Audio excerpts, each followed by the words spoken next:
நம்ம ஒரு வீடு வாங்கி இன்னொன்று வாங்கலாம், காரு வாங்கி இன்னொன்று வாங்கலாம், ப்ராப்பர்ட்டி வாங்கி இன்னொன்று வாங்கலாம்.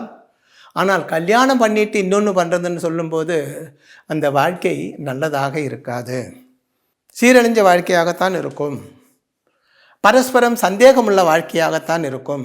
அப்போ இவள் இன்னொரு கல்யாணம் பண்ணியிருந்தாலும் இது தான் நடக்கும். அப்போ என்ன பண்ணணும்?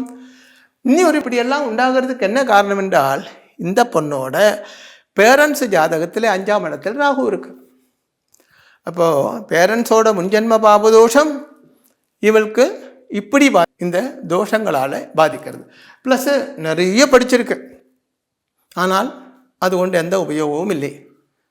எதுவெல்லாம் டிகிரி இருக்குதுன்னு சொன்னாங்க, எந்த உபயோகமும் இல்லை. இப்போ வீட்டிலே சும்மா உட்கார்ந்து இருக்கிறது மட்டுமல்ல, கொஞ்சம் மனோவியாதியும் இருக்குது.